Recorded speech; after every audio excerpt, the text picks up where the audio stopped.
All right, so you're ready to dive deep. Today, we're taking you behind the scenes of a recent 4-hour office hour session. And the topic was AI chatbots and digital marketing. And we had everyone there, from like hardcore tech people to local business owners, all trying to figure out, this crazy world of AI and actually using it to make their businesses better. Yeah, it was really interesting to see the range of questions and challenges that came up. I think it just highlights how AI is really impacting businesses of all shapes and sizes. Yeah, and I think that's why we're here to break it all down. So we've distilled, those 4 hours into like the juiciest bits, the stuff that's really going to save you time and headaches and maybe even some money.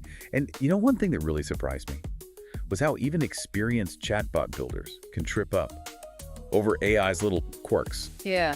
That's true. AI requires a whole new way of thinking compared to those old school rule-based chatbots. Oh, totally. And imagine you've built this awesome chatbot for your website and a customer comes back for another visit, expecting a fresh start. But bam, their whole chat history is staring them in the face. Yeah. Not exactly a warm welcome, right? Right. It is important to understand how chatbots store data. And that's where things can get a little technical. There's a difference between, accessing a chatbot through a direct web chat link versus embedding it as a widget on your website. Okay, so if I'm using a web chat link, is there a way to avoid that awkward chat history situation? I saw something about adding like an LC0 to the link. In the session notes, what's the deal with that? You're on the right track. You can think of direct web chat links like a phone call. Unless you specifically hang up and dial a new number, the connection stays open. Adding NLC0 at the end of the link is essentially like hanging up the phone. It forces a new session each time. It tells the system, hey, treat this as a brand new conversation. Okay, that's super helpful.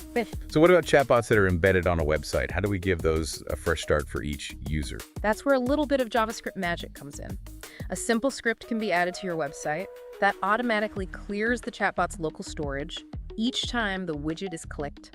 It's like wiping the slate clean with every interaction. See, this is the kind of insider knowledge that is pure gold. And don't worry, we'll make sure to include those code snippets in the show notes so you can easily implement these solutions. But let's switch gears a bit and talk about business strategy for a second.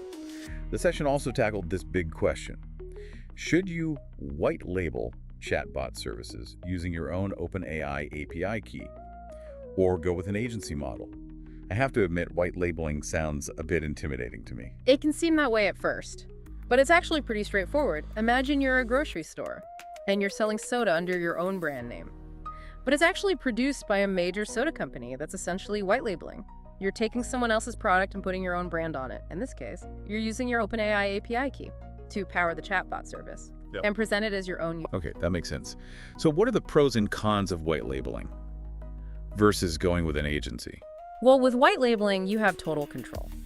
You can customize everything to fit your brand, and you don't have to share any of the profits. But it also means you're responsible for everything, managing the API costs, handling technical issues, and making sure everything runs smoothly. It can be a lot to juggle, especially if you're managing multiple clients. Right, so it sounds like the agency model could be a better fit for some businesses, especially if they want like a more hands-off approach. Exactly. Agencies already have the infrastructure and expertise in place. They can handle the technical heavy lifting, often at a more cost-effective rate. So you essentially outsource the chatbot development and maintenance. And that allows you to focus on your core business and your clients. It's all about choosing the path that aligns with, your resources and your goals. And this is where things get really interesting. We're talking about this shift from those rigid, rule-based chatbots to the wild world of AI. Remember those old chatbots? That felt like navigating a maze. Press 1 for this, press 2 for that. Oh yeah, those were the days. And while they served a purpose, they were incredibly limiting. Right. AI throws that rulebook out the window and says, let's have a real conversation. But I can imagine that can feel overwhelming, even for people who are pretty tech savvy. Absolutely. Switching to AI requires a complete mindset shift. We're no longer dictating every possible response. Instead, we're training AI models to understand context, intent, and even emotions, allowing them to engage in more dynamic, human-like conversations. So how do we even begin to wrap our heads around this new way of thinking? How do we avoid getting lost in the AI jungle? The key is to embrace experimentation and start small. Don't try to build the most complex, all-singing, all-dancing AI chatbot right out of the gate. Begin by exploring pre-built templates, experiment with different AI tools, and gradually expand your knowledge. It's like learning any new skill, Yeah. right? Baby steps practice, and don't be afraid to make mistakes along the way. Speaking of learning experiences, the office hour session included a great example from a flooring contractor who was struggling to attract new clients. What advice did the experts offer in that case? It was a great reminder that sometimes the most effective strategies are the fundamentals. They encourage the contractor to focus on Google search and SEO. So Google is still king. I guess that makes sense. This is where most people go first when they're looking for something, right? Absolutely. It's easy to get distracted by the latest shiny marketing tactics, but Google remains the primary way that people find products and services, especially for local businesses. So nailing your Google presence is crucial. This is like a gold nugget of advice for anyone running a local business. Optimize your website, make sure Google can find you, and watch those leads start rolling in. And while we're on the topic of best practices, let's talk about client communication for a minute. We've all had projects go sideways because of miscommunication, right? Oh, absolutely. Unclear expectations, missed deadlines, it can be a recipe for disaster. Yeah, and those issues came up in the office hour session too. So what were some of the actionable tips they shared for keeping clients happy and projects running smoothly? The biggest takeaway was the importance of setting clear expectations up front, before you even start building that chatbot or crafting that marketing campaign. Make sure you and your client are on the same page about deliverables, timelines, and lead capture processes. It's like laying a solid foundation before you start building a house, right? Exactly. You also want to make sure clients understand their responsibilities. They need to provide all the necessary materials, things like videos, images, brand guidelines, in a timely manner. And that's where having, those automated chatbot sequences dialed in can make a huge difference. You mean for like collecting lead information and pre-qualifying customers and nurturing those leads with like targeted messages? I'm starting to see how all these pieces fit together. It's all about streamlining the process for both you and your clients. And it kind of brings us back to that mindset shift we talked about earlier. Letting go of the need to control every aspect of the conversation can be tough. But that's where the real magic of AI happens. Yeah, I can imagine it's a bit like learning to trust a really good assistant. Yeah. You delegate tasks and you kind of let them handle things, even if it's not exactly how you would have done it yourself. That's a great analogy. And just like with the human assistant, there's a learning curve. You'll need to train your AI model, give it feedback, and help it refine its responses over time. Speaking of training, the office hour session highlighted a frustration that I know a lot of people can relate to, dealing with website developers who just don't get your chatbot vision. Oh, tell me about it. You spend all this time designing the perfect chatbot widget, and then it gets buried behind some random website element never to be seen again, or even worse, the developer flat out refuses to move it, citing some obscure design principle. It can be incredibly frustrating. But luckily, there are ways to work around these challenges. One suggestion from the session was to ditch the fixed widget altogether and embrace the power of pop-ups. I have to admit, I used to think pop-ups were super annoying, but I'm starting to see their potential. Yeah, they definitely have a bad reputation, but when used strategically, they can be a really effective way to grab attention and engage visitors. Think of it like a gentle tap on the shoulder, saying, hey, I'm here if you need me. Okay, that makes sense. And what if you're really set on using a fixed widget? Is any hope for those of us who prefer that look? Absolutely. With a little bit of CSS customization, you can adjust the widget's positioning and layering, and even its appearance, to make sure it integrates perfectly. With your website design, it's all about finding that sweet spot where functionality and aesthetics meet. Speaking of aesthetics, let's dive into the visual side of chatbots for a second. It's not just about what they say, it's about how they look and feel right. We've all encountered those clunky, text-heavy chatbots that make you feel like you're talking to a robot from the 1980s. Right, they're like the digital equivalent of trying to have a conversation through a tiny window. No one wants that. Designing a chatbot that's both visually appealing and easy to use is crucial for creating a positive user experience. So how do we avoid creating those chatbot dinosaurs? What are some key principles for designing a user-friendly chatbot interface? The key is to keep things simple and uncluttered. Don't overwhelm users with too much text or too many options. Think of it like designing a living room. You want it to be inviting, comfortable, and easy to navigate.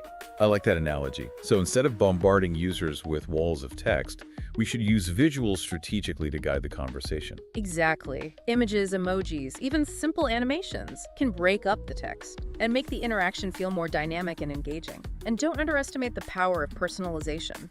Tailoring the chatbot's appearance and language to match your brand and your target audience's preferences can make a huge difference. It's all about creating an experience that feels personalized and engaging, not robotic and impersonal.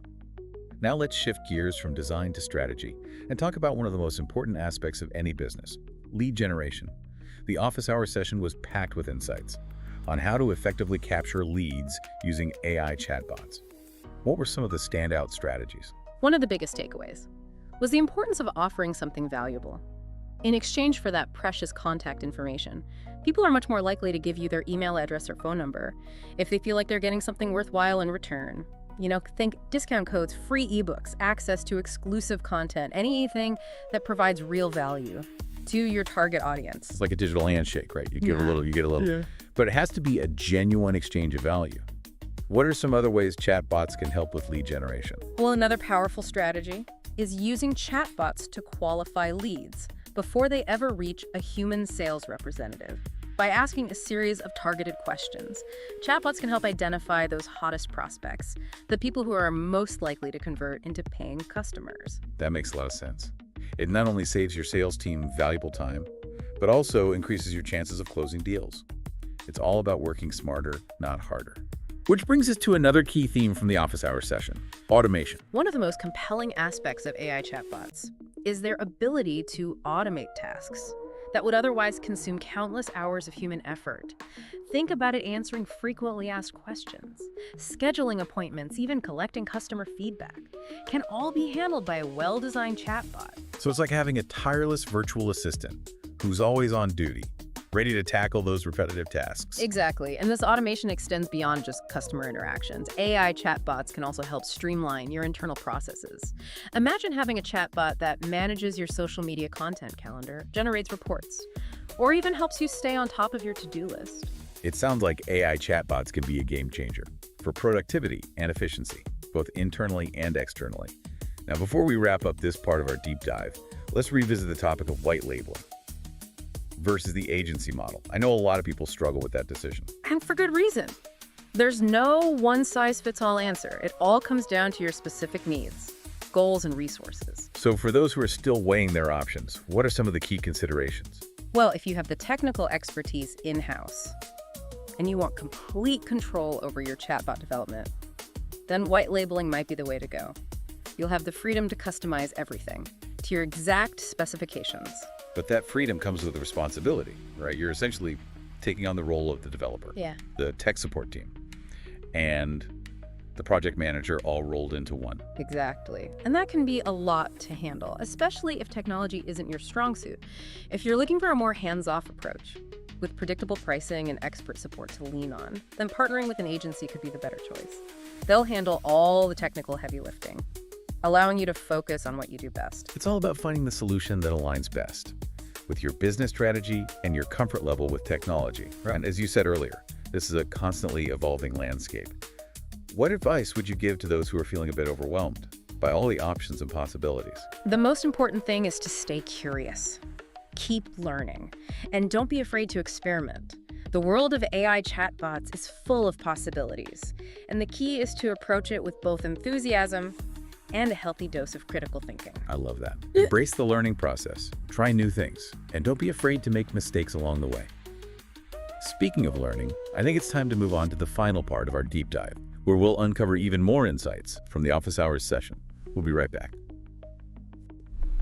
Welcome back. We're diving into the final part of our deep dive, and trust me, we've saved some of the best insights for last. One thing that really struck me throughout the entire office hours session was the emphasis on truly understanding your target audience. Yeah, that's such a crucial point. It's tempting to just jump right into building a chatbot without really thinking about who you're trying to reach, but it's like throwing a party without knowing who's on the guest list. Right, you're either going to end up with a lot of awkward silences or people leaving early because they feel out of place. Exactly. So before you even start thinking about the technical stuff, take some time to really define your ideal customer. Think about their pain points, their aspirations, even their preferred communication style. It's like creating a customer avatar. Yeah. Really getting inside their heads. Right. And understanding what makes them tick. But how do you translate that understanding Yeah. into an effective chatbot experience? That's where the magic of personalization comes in. Once you have a clear picture of your audience, you can tailor your chatbot's personality and language, and even its appearance, to resonate with them on a deeper level. It's all about creating a connection that goes beyond a simple transaction. So instead of using like generic one-size-fits-all language, we should be speaking directly to our ideal customers' Yeah. needs and desires. Exactly. And this brings us to another important point that came up in the session. The importance of humanizing your chatbot. You know, in a world where we're bombarded with automated messages, it's crucial to make your chatbot feel like a genuine extension of your brand, not just a faceless robot. Right? I get that. Right. But how do you actually humanize a chatbot? I mean, it's still a piece of technology at the end of the day. It's all about those small touches that make a big difference. You know, give your chatbot a name, a backstory, even a sense of humor.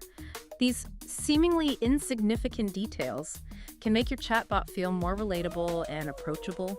I never thought about giving a chatbot a backstory. That's such a cool idea. It's like giving it a personality, making it more than just lines of code. Right. And don't be afraid to show a little vulnerability. You know, admitting that your chatbot is still learning and evolving can actually make it more endearing. It's like saying, hey, we're all in this together. It's about creating a sense of authenticity and connection. That's brilliant. And speaking of connection, let's talk about something that's close to my heart, the power of storytelling. I'm a firm believer that stories have the power to captivate and inspire and move us in ways that facts and figures simply can't. Absolutely. And this applies to chatbots as well. People don't just want information. They want to be entertained and engaged and inspired. So instead of just spitting out like dry facts, our chatbot should be weaving compelling narratives that bring our brand to life. Exactly. Use your chatbot to share anecdotes, case studies, even fictional stories that illustrate your brand's values and personality. Make people feel something, and they'll be more likely to remember your message. It's about making an emotional connection through storytelling. Now, before we wrap up this epic deep dive, I want to touch on one final point that was emphasized throughout the office hours session. The importance of testing and refining your chatbot. Yeah, that's such a crucial step. That often gets overlooked. You wouldn't launch a new product without testing it first, right? The same applies to chatbots. So it's not about setting it and forgetting it. We need to continuously gather feedback from real users, analyze the data, and make adjustments as needed to ensure our chatbot is meeting its goals and delivering a seamless user experience. It's an iterative process, a continuous cycle of learning and improvement. You're never truly done building a chatbot. And that's what makes it so exciting. It's a constantly evolving journey of discovery and innovation. Well, that brings us to the end of our deep dive into the world of AI chatbots and digital marketing. We've covered a lot of ground today, from technical tips and strategic insights to the philosophical implications of AI. But most importantly, we've equipped you with the knowledge and inspiration to take your chatbot game to the next level. Yeah, it's been an incredible journey. And remember, the world of AI chatbots is constantly evolving.